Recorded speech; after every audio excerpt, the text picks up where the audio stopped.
Hey everybody, happy Friday. Happy Friday, folks. We don't have anything to cheers with right now because we're going to mix it up live. We're going to celebrate the end of September by making some picklebacks. The end of September, the beginning of the fourth quarter of 2022, and 200 subscribers special, right? Yeah. 200 YouTube subscriber special? Yeah, for those of you on Facebook, you won't care about this, but on our YouTube channel, we hit 200 and surpassed 200 this week. Yes, we've been trying to build up our YouTube channel, so check us out on YouTube, and you could be the 200 and something. You say it. Yeah, the 200 something. Can you can't say it here? No. Okay. You know what we're trying to say. We're not saying that. Okay. Anyway, picklebacks. So for those of you who don't know, a pickleback is a shot of whiskey, traditionally Jameson, but you could use whatever you like, followed by a shot of pickle juice. We have a Vlasic dill here, and the pickle juice really does cut the burn of the alcohol. You know, you take a shot of whiskey and there's like that, burn. Well, the pickle juice gets rid of that. So we're going to go ahead and mix up some picklebacks, Eric, if you want to go ahead and get started. But don't worry, Mom. Never have more than one at a time. Just one pickleback. That's right. Our friend Brian Knott showed us this several years ago. Big Bri. Yeah, when he came to visit, right, in 2016. Big Bri has since departed to the great beyond, but he's no longer with us. But every now and then we like to have a pickleback to remember him by. Yes. It wasn't the picklebacks that killed him. That we know of. Well, not entirely. He had some health issues. Okay, so I asked Deva if I should pre-pour the pickle juice before the show, and she said no. We should do it live because it might be funny if you spill some. Well, I try not to spill it, but anyway, we're going to see. We're going to watch you try to not spill this whiskey or this pickle juice. Well, the whiskey is easier not to spill because it's in a decanter. The pickle juice is in a jar, which, makes things a little crazy. I guess I should have gotten like a little dipper or something, but... Well, we'll figure it out. So, is there anything else to talk about, or are we just going to watch me do this? No, we're just going to watch you do this. Okay, hold this for a second, please. We have this lovely bar cart that we got. When you're a realtor and when you sell houses, for as long as we have, people are always trying to give you things when they move, and this bar cart was one of those kind of finds. It's a vintage Italian bar cart, from what we're told, and that sounds good to us. So. It's one of our favorite things that we've inherited. Sometimes we get things that sit in our garage, and we. You think that's enough pickle? Yeah, you only spilled a little bit of pickle juice. Just a little. Sometimes dribble. We end up with things that were last minute, and our clients didn't want them, and we end up stuffing them in our garage until we eventually give them away. But not this bar cart. No. Okay, we can put this back. So I guess we're just going to go ahead and do this. Yes. Okay. Do you want me to set the pickle juice somewhere else? We'll just set it right here. Maybe we should have pre-mixed these. No, this is fine. Try and arrange all this stuff. All right. So I'm going to hand you this. Okay. And I'm going to take this and put it here, and then you just give me my you're pickle going to use juice. 2 hands. Okay. Yes. All right. So we're doing this at the same time. Yes. Here, let's cheers first because we never got to Well, there's a technique to this too. We can't. Oh, is there? Well, we're explaining to the folks how these work. Oh, okay. Go ahead. For those, a lot of people probably know, but like you throw back the whiskey, and then before you exhale or do anything, because I know a lot of people say you're supposed to exhale after you drink a shot to expel the. But if it's a pickleback, you wait till after the pickle juice. Right. So you drink the whiskey and immediately drink the pickle juice. Yeah. That's how this is going to work. So we'll cheers. Cheers to the fourth quarter to 200 subscribers. And Big Bri. And Big Bri. Pickleback. With pickle juice in your eye. Pickleback edition, yes.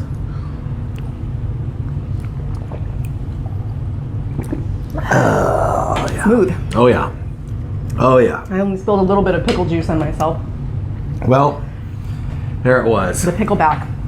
Okay, I'm going to turn this so I'm not off to the side. I wanted to make sure everyone could see you mixing the pickleback. Oh, I see. Okay, now I'm centered again. All right, let's move on. Here we go. So tomorrow is World Vegetarian Day. which makes today World Vegetarian Day Eve. Nice. And our friends at Wallet Hub, who put together so many of these surveys that we like to talk about, did a survey of the best cities for vegans and vegetarians in 2022. Okay. Yes. Can I make a guess? Go ahead. Oh, okay, yeah. Well, let's get to that. Okay. We're going to get to that in just a minute. Okay. So they compared the largest cities in the U.S.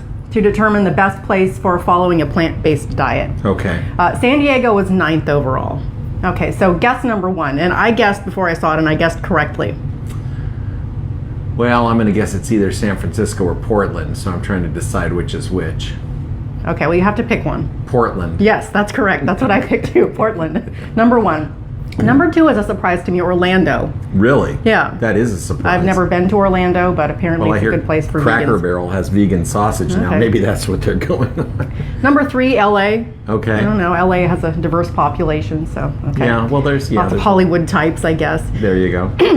They also had the bottom 3 of their list of large cities or metros that were, good for following a plant-based diet.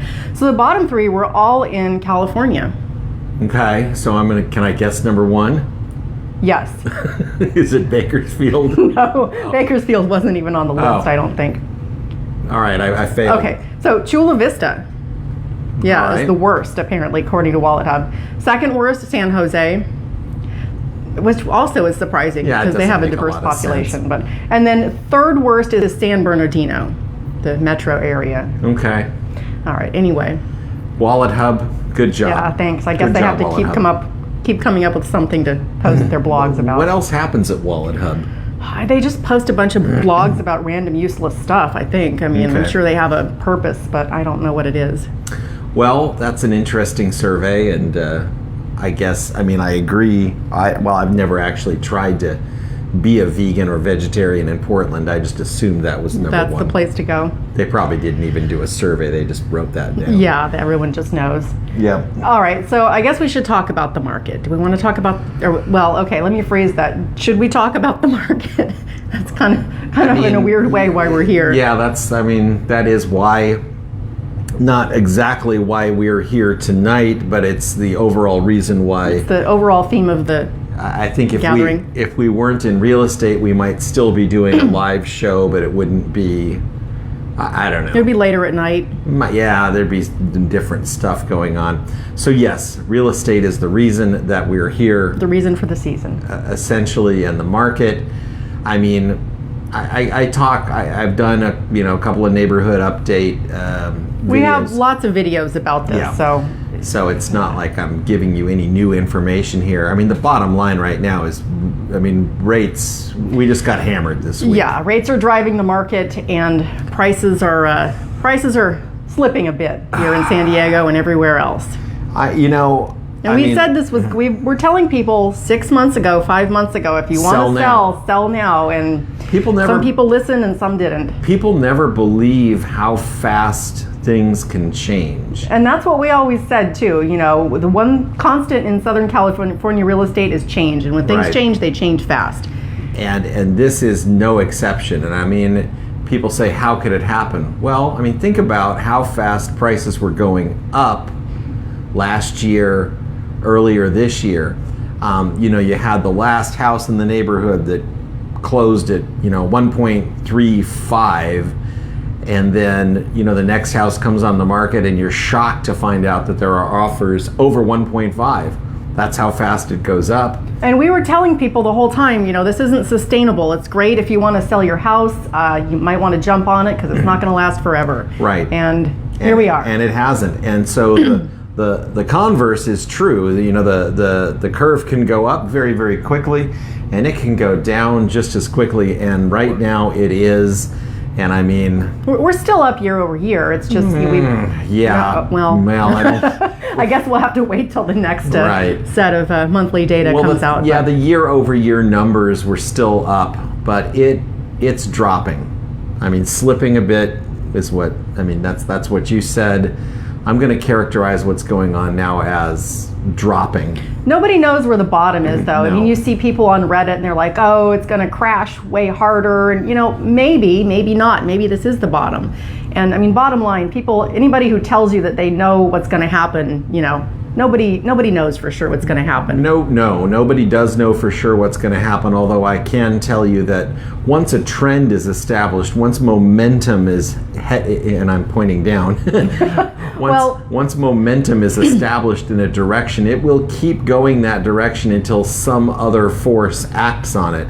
And right now that force happens to be interest rates. And if you look at graphs of interest rates over the past several months and graphs of pending home sales, you can overlay them. And every time there's a little dip in rates, there's a bit of a spike in pending sales. So the market is super sensitive to interest rates right now. Buyers are picking their spots. When the rates drop, they buy. And this is the message I've been trying to get out recently is you don't have to play it like that. You don't have to try and time that. It's very difficult to time the market, any financial market. In any way. So why not just go to a seller and write into your offer a rate buy down? Just buy the damn rate down for the life of the loan, for 2 years, for whatever. And this is a relatively new thing people are doing. Well, but new in this market. Yeah, people haven't had to do this for a while because of the low rates. But if you're thinking of buying, definitely look into the rate buy down. And there's a couple of reasons why this.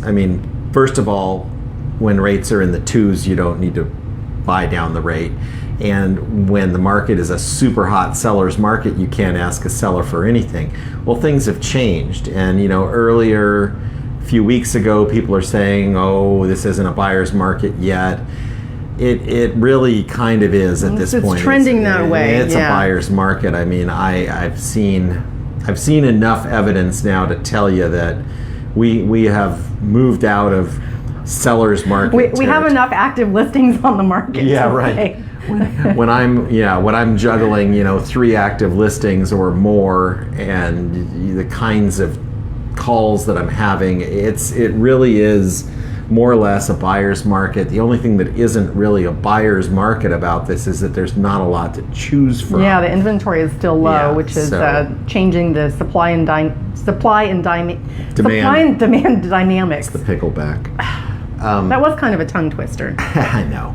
So anyway, you could say, because people always ask me, well, how's the market? And I'm never going to say it's bad, because people are always selling and people are always buying. Why is that? Because people have to move for a variety of reasons, and that's why we're here to help with that. And there's a lot of folks who say, well, we've got all these various apps, and why do we need realtors?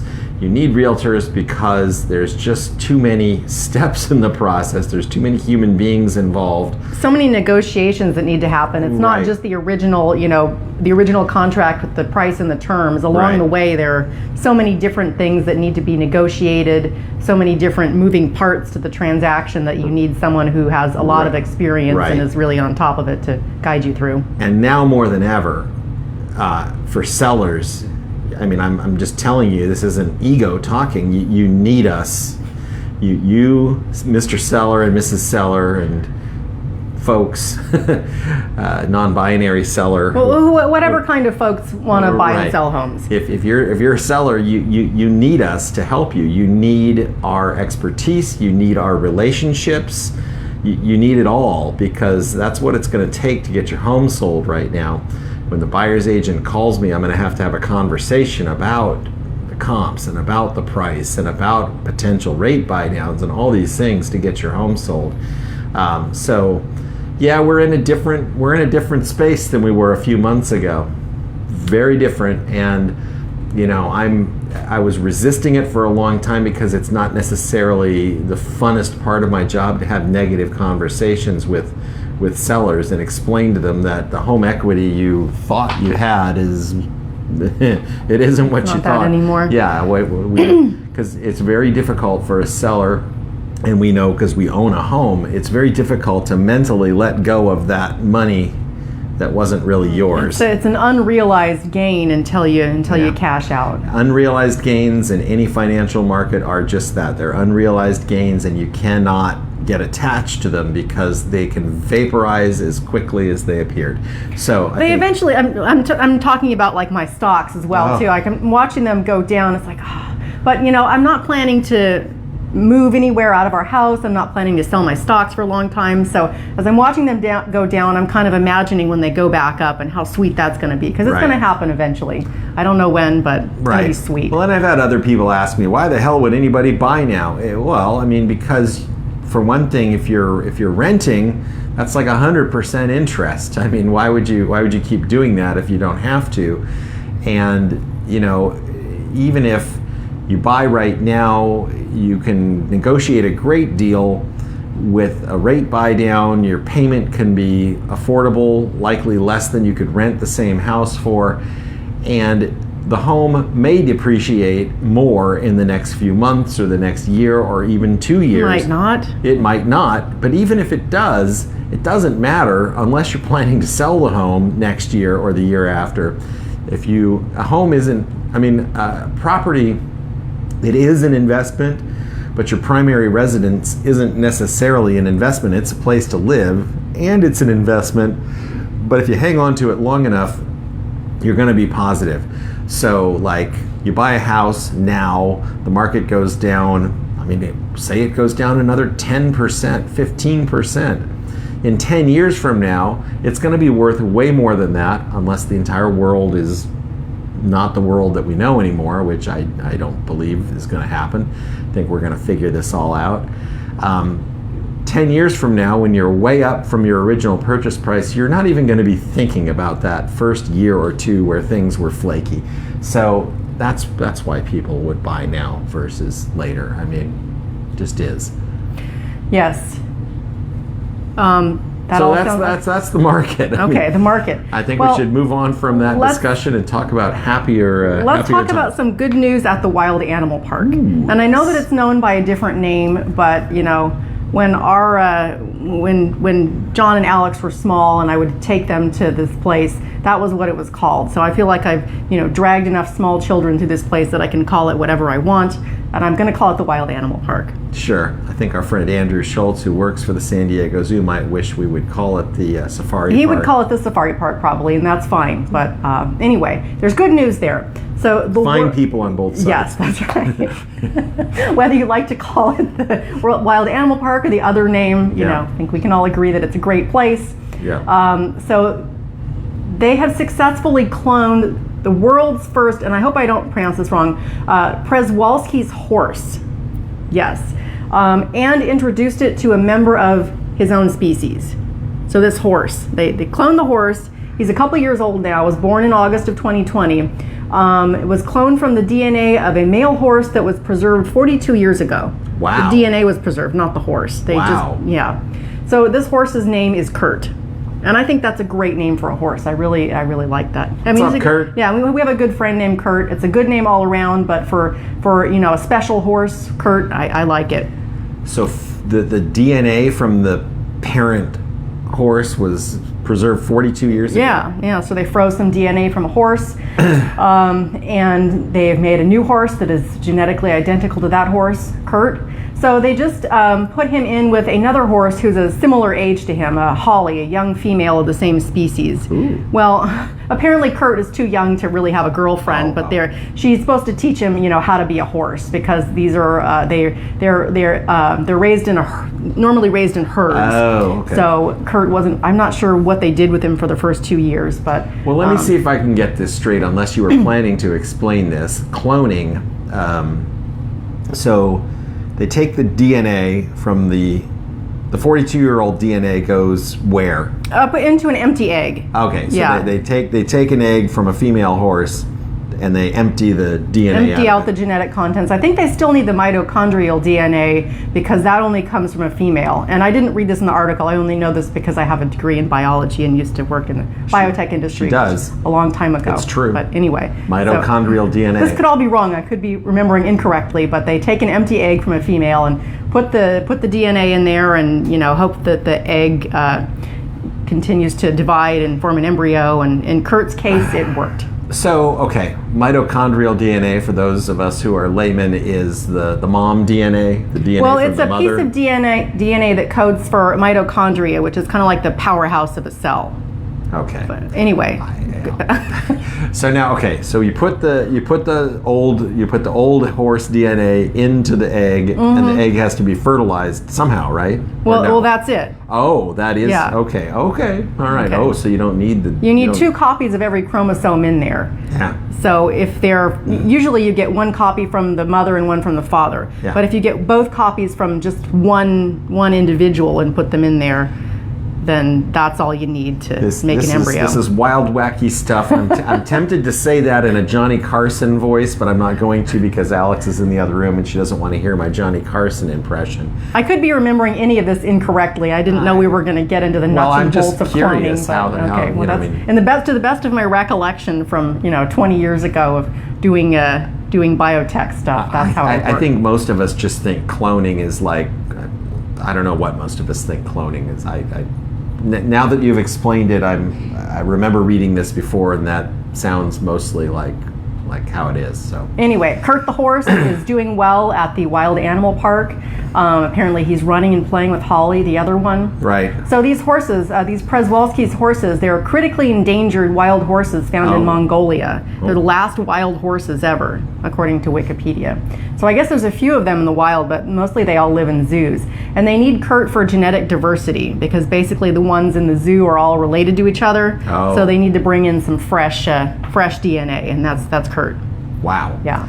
Well, good job, Kurt. Good luck to you. Hope you thrive and prosper. Right. I guess when I think of cloning, it's like if somebody was going to clone me, the clone would just like bang, it would be me. But no, you'd have to start with a baby me. Right. It would take 52 years for the clone to, look like you, and you'd have, environmental conditions and all that. That it might not even end up looking, that much like it would look like you. It would be your genetic twin, but So when I'm 100 years old, I can hassle my 52-year-old clone about, Why don't you get a job? Yeah, get a job. You're not doing it right. That's not how I would have done it. What's wrong with you? All right. Okay. All right. So more cool science stuff happening in San Diego. Researchers at UCSD have created the world's first biodegradable shoe. That's phenomenal. Yeah. So it's called Blue View footwear. Okay. It's made of materials that biodegrade in soil and in the ocean. Oh, okay. It's supposed to reduce plastic pollution. Right. Right. So it's like a polyurethane foam that's made from algae. Oh. So they made shoes from it originally, but they're also planning to make other stuff like sandals, phone cases, and raincoats. Oh, okay. Yeah. So I went on the website, Blue View Footwear, and they only have one model. It comes in 5 colors. It kind of looks like Vans, but honestly, I didn't love the way it looked, but that's fine. I'm sure somebody does. They cost $135. Yeah. Okay. I don't think I have any shoes that cost $135, and if I had $135, I don't know that I would spend it on these, but well, like the sticker price on the shoes that I would use for running is around that, but less. Yeah, okay. I guess for a pair of running shoes, like when we were doing half marathons and stuff, I might have paid a shoe that had I might have bought a shoe that had a sticker price, but probably it was on sale. Yeah, 135 is it's a little steep for a pair of shoes, and I mean, I would be interested to see how they would actually hold up to a 200-pound runner. I don't think you're supposed to run in them. But they're more like a casual shoe. But I mean, it's a good idea. I hope these folks continue to work on this idea and make more biodegradable plastic stuff. I don't know how long it takes. I mean, I hope it doesn't start to degrade like while it's on your foot. I didn't say how long it took to degrade. But. Well, my license says 200, by the way, so I'm sticking to that. Yeah, I guess, I mean, I would assume it doesn't degrade while it's on your foot, but interesting. Biodegradable shoes. Mm-hmm. Gotta love San Diego, gotta love science. What will they think of next? Well, I've been reading about these new kelp burgers. Kelp burgers? Yeah, I'm not so excited about that. What's up with a kelp burger? Well, instead of... Does it come with flies? Those little ones that are always like all over the kelp. All over the kelp on the beach? Well, there's just extra protein. Like a side dish. I think the kelp, it gives it sort of a bounce or a bite, like right now all of the fake burgers on the market use methyl cellulose to do that, which is not really food and it's all gassy. It makes you all gassy and stuff. I prefer mine without methyl cellulose. Yes. But. So anyway, kelp burgers. But there's a lot of cool scientific stuff going on in San Diego, and I'm going to actually meet a couple of folks that just moved out here from Boston. I'm going to meet them tomorrow. Start showing them. Beantown. Yeah, Beantown. I'm going to start showing them houses, and they are biotech people. So Nice, okay. one is one pharma, one biotech. Well, tell them about Kurt, the horse at the Wild Animal Yes. Park. Go see Kurt. The one of them I believe works for J&J, which Oh, okay. is who Yeah, used to- I worked for a company that was acquired by J&J. Yes, you did. So anyway, go science, go San Yes. Diego, have a phenomenal weekend. Yes. Thanks for stopping by. Welcome, See y'all later. Welcome to the fourth quarter of 2022. Make it an awesome one. Let's just One way or another. Yeah, I mean, just make it awesome. Remember Yes. what's important to you. Don't panic. Sell your stocks. Just hang on. Everything will be fine. Diamond hands, not paper hands. Right there, you go. All right. Okay. Good night, everybody. See you next time. Peace.